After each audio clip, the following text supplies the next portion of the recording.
тоҷикистон бо тароват дар баҳорон мешавад. ҳусн афзунаш зи обу қатраборон мешавад. файзборам зиндагӣ дар рӯзгорон мешавад. сабза пояндоз зери пои ёрон мешавад. дар гулистонам танин савти ҳазорон мешавад. салому дуруди бепоён нисори якояки шумо бод бинандагони азизи телевизиони Баҳористон.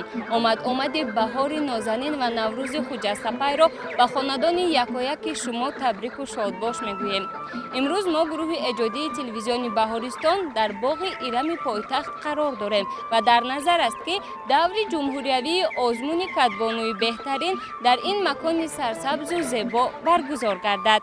мо гурӯҳи эҷодии телевизиони Баҳористон шуморо аз ҷараёни баргузории ин озмун ошно месозем. бинандагони азиз, дар идома моро ҳамроҳ бошед, зеро шуморо дар пеш базму тарабу шодиву нишод ва тантанаҳои наврӯзӣ интизор аст. хуб, меравем.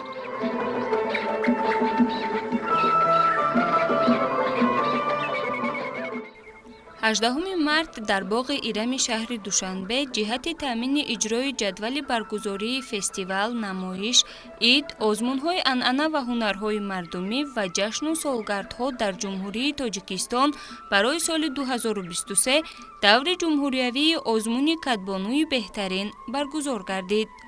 дар ҷараёни озмун муовини сарвазири ҷумҳурии Тоҷикистон Матлубахон Сатториён, сардори раёсати рушди иҷтимоии дастгоҳи иҷроияи президенти ҷумҳурии Тоҷикистон Гулҷаҳон Абдуфаттоҳзода, раиси кумитаи кор бо занон ва оилаи назди ҳукумати ҷумҳурии Тоҷикистон Ҳилолбек Қурбонзода, муовини раиси ҳизби халқии демократии Тоҷикистон Хайринисо Юсуфӣ иштирок доштанд.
дӯстони азиз, тантанаҳои наврӯзӣ ҳамоно идома дорад ва дар ан ҳамин гӯшаи зебои боғи ирам кадбонуҳои беҳтарин ҷамъ омаданд ва ҳар кадом саргарми омода намудани нон, ғизо ва дигар намуди таомҳои миллӣ аст. биёд мебинем ки дар ана инҷо гумон мекунам ки гӯшаи мардуми Рашт аст. хуб, мегуфтед ки айни ҳол шумо кадом намуди нонро пухта истодаед? айни ҳол мо нонҳои чапути гирдача балазмо гирдача баста истодем. яъне ин навъи нон нони гирдача аст. мебинам ки дар ҳоли сурх шуда истода қарор дорад ва замоне расидааст ки онро аз танӯр меканед.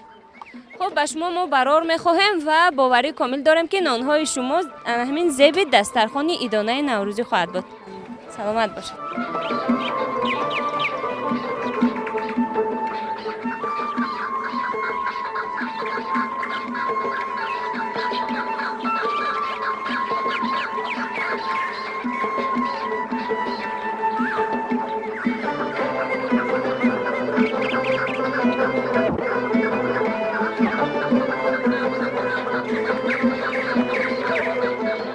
дӯстони азиз, дар анаин рӯи миз чуноне ки шумо дида истодаед, аз шаҳри Исфара саргарми омода намудани фикр мекунам ки самбусаҳои алафин ҳастанд. биёед мебинем ки раванди кори онҳо чӣ гуна аст ва онҳо чӣ гуна омода мекунанд самбусаро дар танӯр. салом алейкум. номи шумо? Мукамала. خیلی خوب مکمل شما این زمان میبینم که به تونو کردن زولچه ها مشغول هستید و من درست پی بردم که شما سمبوسه آماده میکنید. سمبوسای الافین در تنور تیار میکنیم. خیلی خوب و ما باوری داریم که همین سمبوسه ها در تنور لذتی دیگر دارد و فکر میکنم که به خود شما همین سمبوسه محض در تنور پسند است و در همین آزمون دور جمهوری آزمون شما به این خاطر تصمیم گرفتید که سمبوسه ها را در تنور پزید. البته چون که در تنور پختنی سمبوسه ها خیلی هم با مزه میبره، هم زیبا، هم چون سمبوسه های الافین به تمامی ما فایده داره.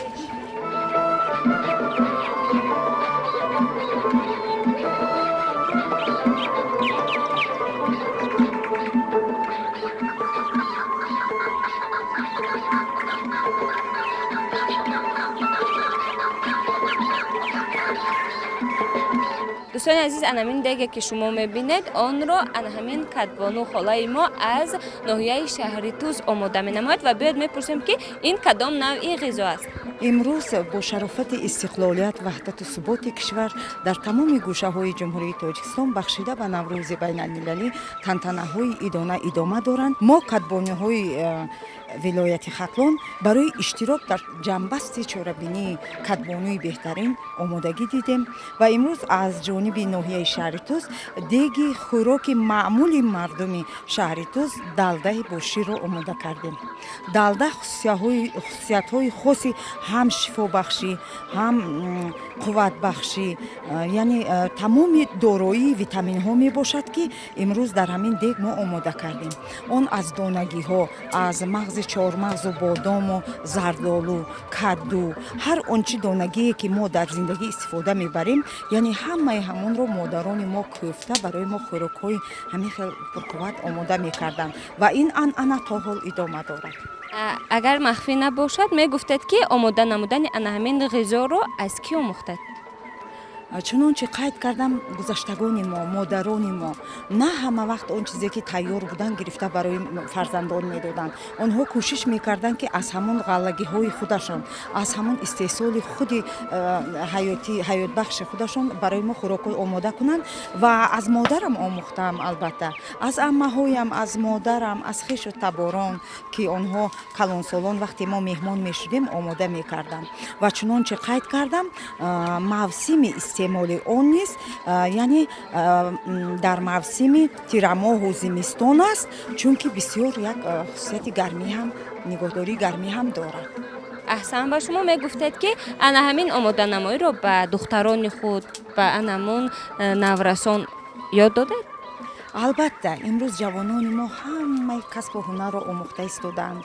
امروز اساسگذار صلح و وحدت ملی، پیشوای معظم ملتمان برای احیا نمودن هنرهای مردمی، برای کسب آموزی جوان دختران بسیار زمینه ها گذاشتند، بسیار شرایط ها مهیا ساختند و امروز تمام همه آن جوان دختران برای آموختن همین انعنه های گذشته از قبیل هنرمندی، طعام های ملی را آموختن الکی آموزانیده شده ایستادند و امروز جوانان ما، اهل خاندان ما سر کرده تا اون جوانانی که ما همکاری داریم و همشون همین خوراک‌ها رو می‌آموزیم. تشکر زیاد.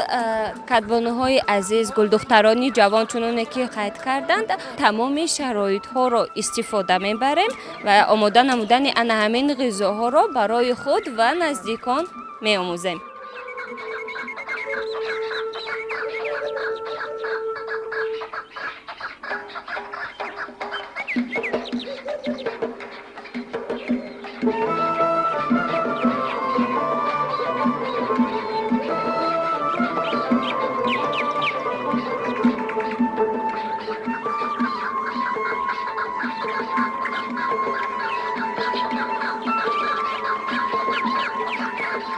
مرجان از ناحیه سنگوار امروز در آزمون کدبانوی بهترین غذای غیر عادی را که نامش هم غیر عادی است، یعنی تنیره، آماده می نماید. خب می گفتید که آماده نمودن تنیره چگونه است؟ چون برای من هم خیلی جالب افتاد. تنیره این محصولاتش تیاره همش. تنیره رو ما پیشکی تیار میکنیم. این خودش خوراکی تیار است. در تنیره ما محصولاتش چکه میرود. لوبی، گندم، بعد سبزیجات های خشک کرده شده. بسیارتر که مردم ما در هنگام بیماری های زکام بسیارتر تیار میکنن، میخورن. این یک خاصیت طبابتی دارد. این خودش تیار، فقط تیار میکنیم، خوک میکنیم، میمونیم، خوراکش او میریزیم، ام تنیره را در درون او میاندازیم، میجوشد، تیار میشود. خب اینجا گفتد که ما از همون سبزیجات های خشک شده استفاده میبریم و هنگام زکام شدن به ما دوا است. از این برمیآید که آن را بیشتر در فصل سرما آماده می نماییم. همینطور وقتی سرماهایی بسیارتر در وقتی سرما استفاده میبرم.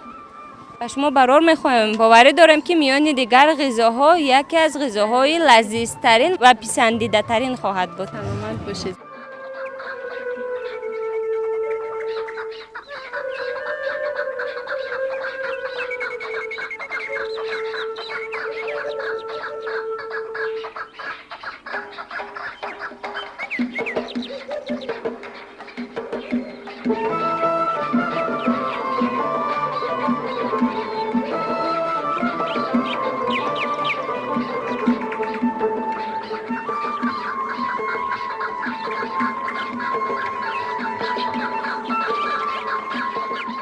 دوستان عزیز معذرت، من اینجا مهارت عالی کدبانوگی را دیده هوشم کمی پریشان شد و با عمق همین آماده نمایی تنوکنی زواله رفتم. سلام علیکم.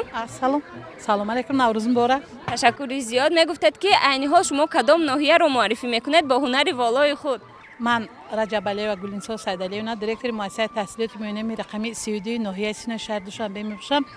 البته امروز به ما میسر گشت که در این آزمون جمهوری کدبانو که بخشیده به تجلیل نوروز خجسته بهاری عالم افروز برگزار شده ایستاده است برای تیار کردن آش بریدن زغاله که یکی از عنعنه‌های خلق ملتمان هست که در فصل بهار مادران کدبانان آماده میکنند به خاطر آنکه از علف‌های بهاری استفاده میبرند. در ترکیب علف‌ها ویتامین‌های بای هست و امروز من تصمیم گرفتم که برای بریدن زغاله آش بریده هنر خود را نشان دهم. احسن به شما. من باوری کامل دارم آن نفرانی که ما از شما را به آماده نمودن آش بریده انتخاب کردند سهو نکردند و ما باوری داریم که لذیذترین آش بریده همین خواهد بود، زیرا کدبانو رو محض هنر والایش را از آماده نمودن تنو کردن همین محصولات های خمیری میشناسند، میدانند و بها میدهند. از فرصتی مناسب استفاده برده به همه ساکنان شهروندان کشورمان نوروز خجسته را شاد باش میگویم. بگذار نوروز امسال فیض و فضیلت و سیری و پوری بیارد و خلق ملت ما زیر انمی فضای صلح و صلاح زیر پرتو پرچم استقلالیت زندگی و کار و پیکار نموده به خلق ملت صادقانه خدمت نماییم. شما نیز احسن میگویم که در برابر کار و فعالیت نمودن چنین هنری والا دارد. تشکر.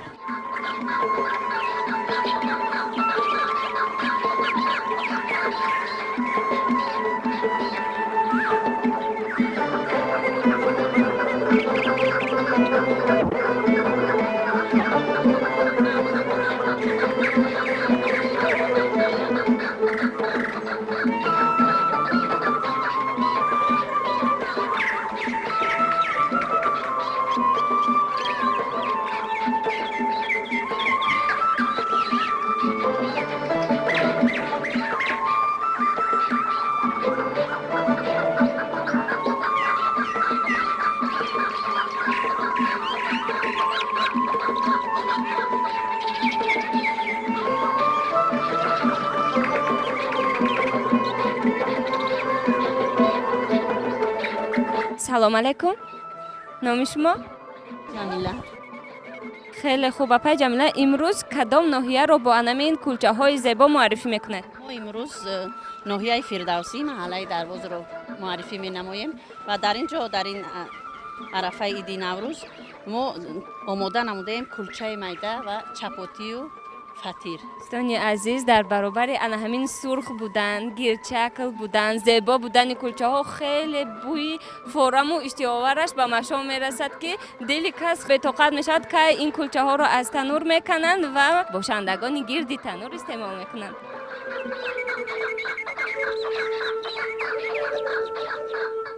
دوستان عزیز، نتیجه زحمت‌های خیلی هم زیاد در نزد همین تنور تفسان می‌بینیم که کلچه‌ها یکی از دیگر زیباتر است، اشتیاور است و من باز میگویم که نفری که در گرد همین تنور تاب میخورد وقتی نانپزی خیلی هم بی‌طاقت است. دوستان عزیز، این از هنر زنی تاجیک. این هنر است باعث مشهور بودن در سراسر جهان و ما فقط میگویم که احسن به زنی تاجیک، به هنری او.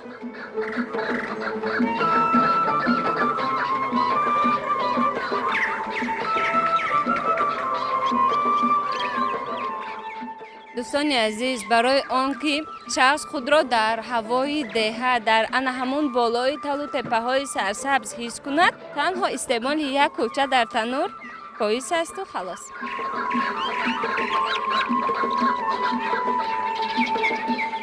اینجا دیگ الکای پر از کبودی ها هست.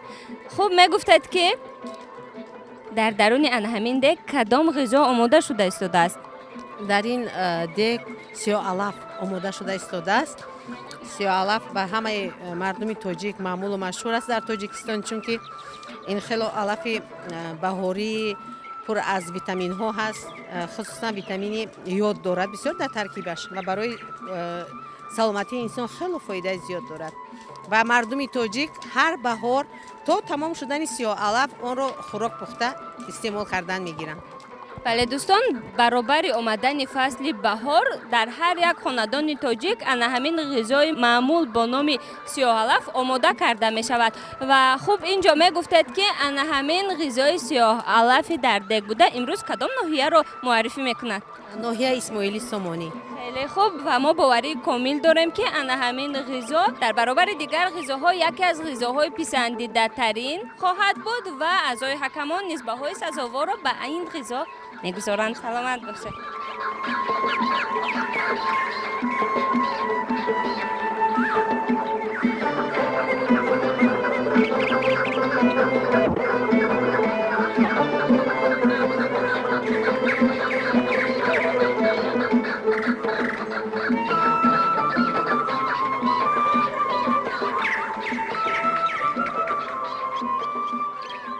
دوستان عزیز، میانی دیگر دکا همین دک خیلی خوردکک است و از همین طبق پای بردم که درون این آش توپه آماده کرده می شود و خوب می گفتید که در داخل این قبل از داختن همین توپه بریده شده باز کدام محصولات ها می رود؟ در آبش می دوزیم پیاز، سبزی، چیزای لوبیاگی، نخود، گندم، این خیلی بعد توپه می دوزیم بعدش.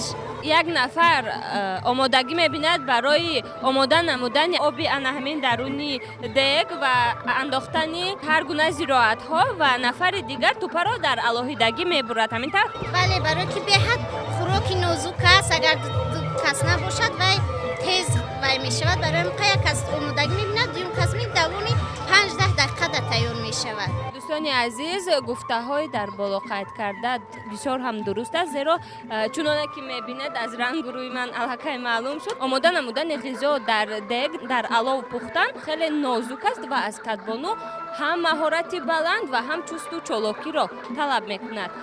میگفتید که با همین آش بریده امروز کدام ناحیه رو معرفی خواهید کرد؟ ناحیه نورآباد، جماعت موجخر. ناحیه نورآباد، جماعت موجخر. میگفتید که همین گونه نازک خیلی هم باریک و یک رنگ بریدن آش توپه را کی یاد داده؟ چند سال داشتید؟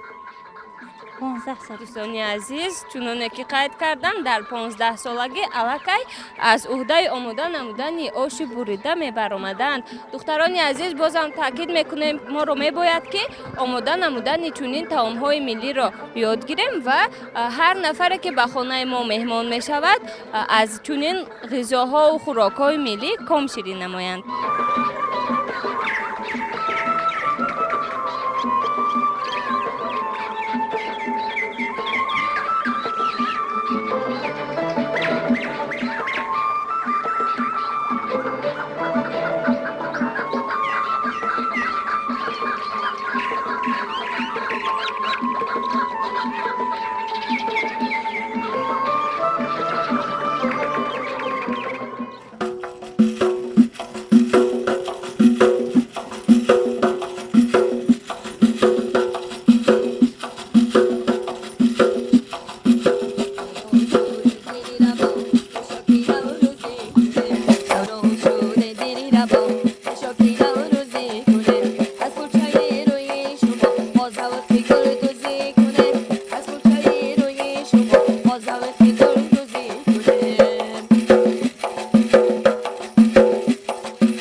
شوکی نوروزی کنه از کوچه روی شما آزاوتی گل دوزی کنه از کوچه روی شما آزاوتی گل دوزی کنه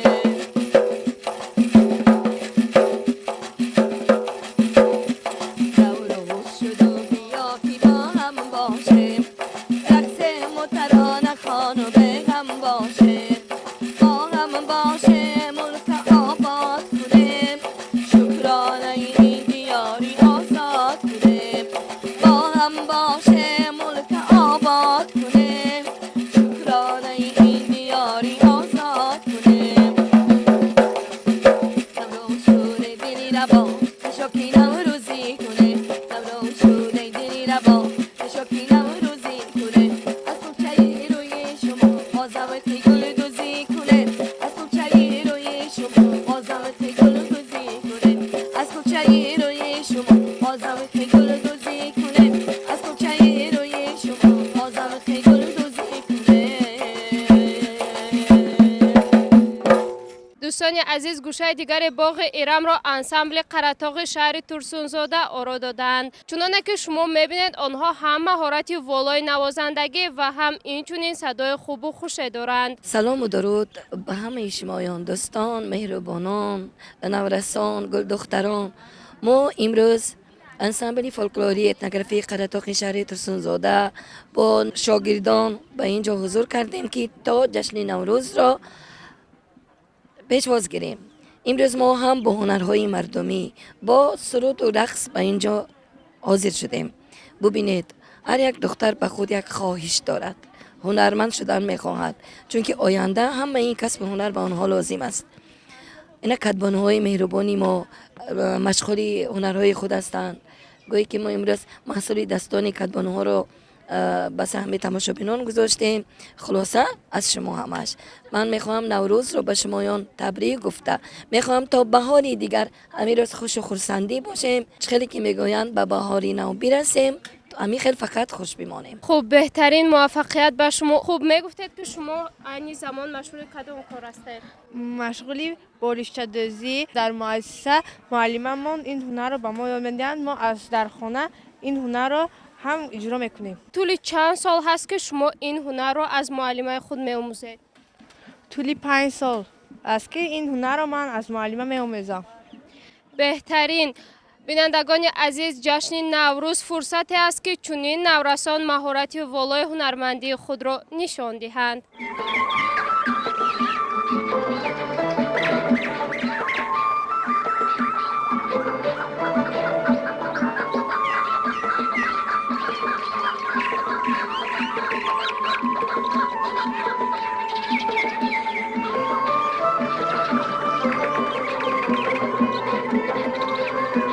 نوازش و سرود را شنیدیم و هنر والای گلدوزی زنان قراتاق را دیدیم. اکنون فرصت آن است که قرائت شعر را در وصف بهار شنویم. بزمیگو در چمن نوروز است، دوری غلغل فکن نوروز است، تا بگردون سخن نوروز است، تاجیکستان وطن نوروز است.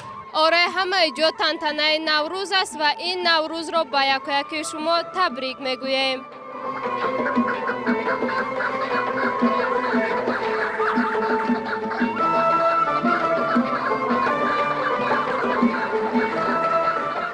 اومد بهار و سیر گلستان غنیمت است، بزم وصال غنچه خندان غنیمت است. با قامت خمیده روم سوی بستان، نظاره بنفشه و ریحان غنیمت است. ای باغبان ز باغ به بیرون چی می روی، بودن به پای سرو خرامان غنیمت است.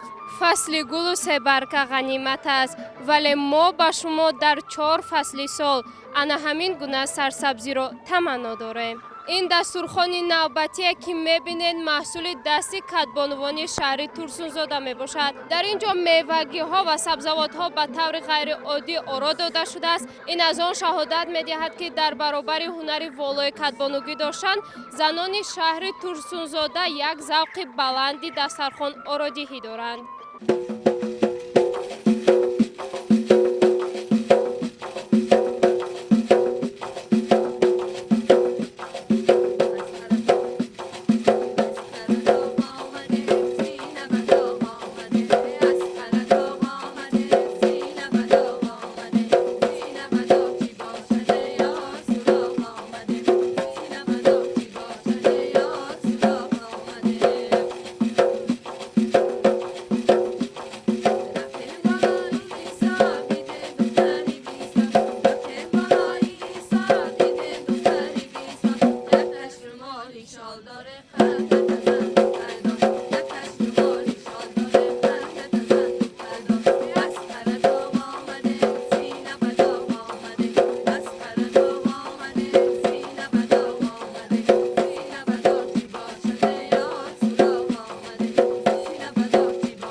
نفره که در باغ سیر و گشت می نماید دقت آن را نوازش انا همین مطربان جلب می نماید و ما هم در برابر دیگران راه پیش بردیم به نزد این مطربان.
احسان به شما خوب معلمه عزیز میگفتید که با همراه شاگردانتان که به حد یک نوازشی با گوش فورم را اجرا کردید معرفگری کدام ناحیه هستید؟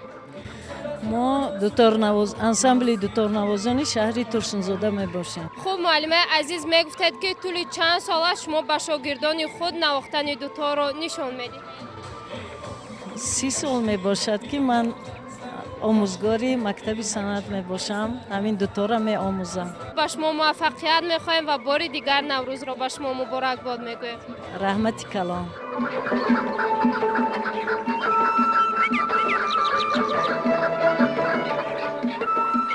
دوستان عزیز در بین این انسامبل دقت ما را فرهناز 10 ساله که دارای مهارت والای مطربی است به خود جلب نمود. خب فرهناز ما شما را به این آزمون خوش آمدید میگوییم. تشکر. فرهناز میگفتید که در شما از کجا همین شوق و شوری نوازندگی پیدا گشت؟ من از خردی میخواستم که نواختن دوتار را آموزم و معلمه به من کمک کرد. با یک شما در آزمون امروزه و فعالیتی من بعد موفقیت را خواهانیم.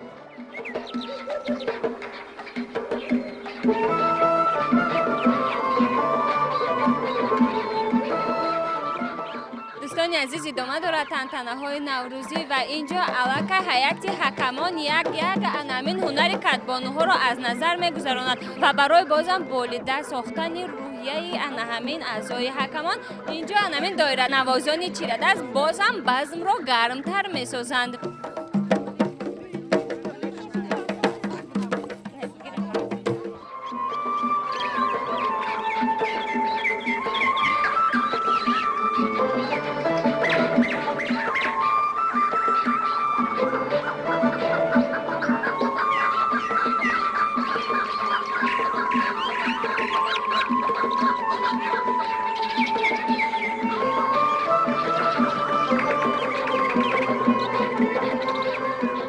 دوستان عزیز انامین دستورخوان پرناز و نعمت که با انامین طبق بسیار هم خوب آرا داده شده که حجما هم خیلی کلان است و از نظرها دور نمیماند. اینچنین انامین کلچه های کلان و میده چپاتی و انواع دیگر غذا آرا داده شده است. از شهرک سامانیانی ناحیه رودکی می باشد و ما باوری کامل داریم که از نظر حکمان نیز این گوشه دور نخواهد ماند.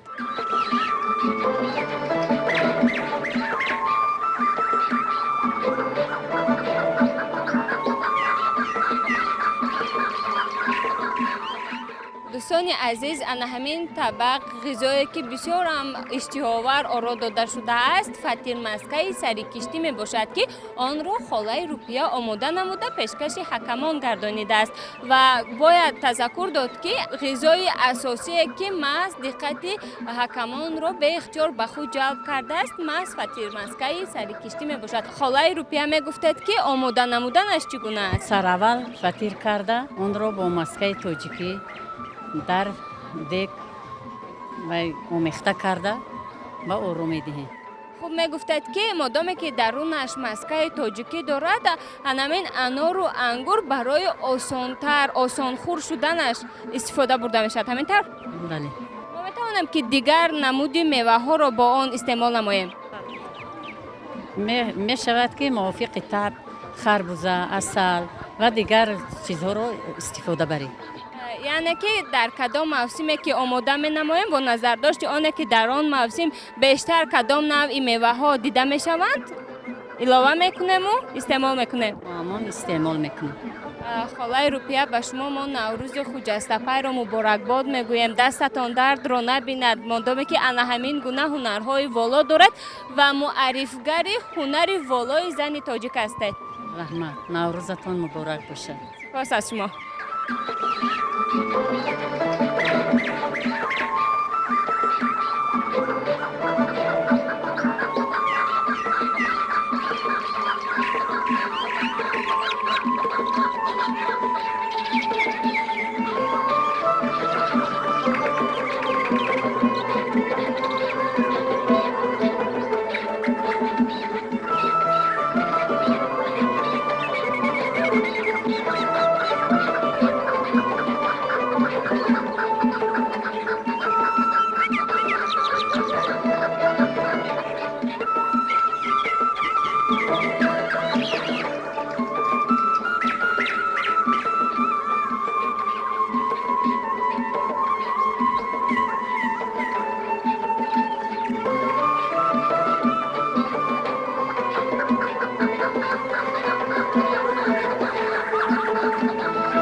دوستان عزیز، چنانه که در بالا قید نمودیم، جشن نوروز و تنتنه‌های آن امکانیت خوب است برای هنرمندان تا هنر و مهارت خویش را، دسترنج خود را به نمایش گذارند. هر نفری که دوستدار چنین هنرهای قدیمی است میتواند بیاید از چنین نمایشگاه‌ها برای خود خریداری کند و به زیبایی خود زیب دیگری را ضم نماید.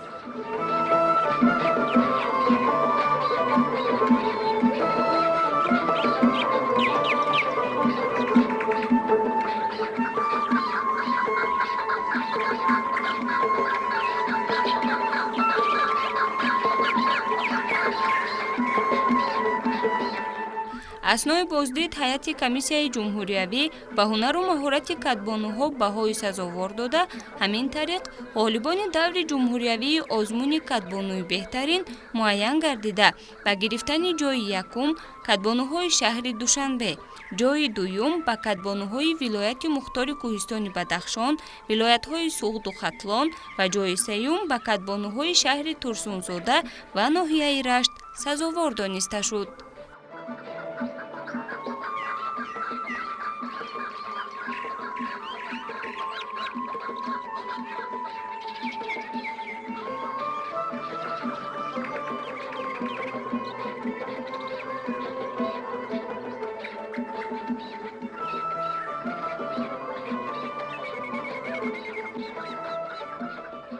امروز به همه آن نفرانی که غالب گشتند جایزه را مبارکباد میگویم. واقعا هم نتیجه گیری چنین آزمون ها بار دیگر ثابت میسازد که در حقیقت هم زن مادر تاجیک با یک دست گوهره و با دست دیگر دنیا را تکان میدهد. ما احسن میگویم به همه آن کدبانوهایی که امروز هنر و مهارت و ملکه خویش را نشان داده، نام شهر و ناحیه و دهات خویش را بلند برداشتند.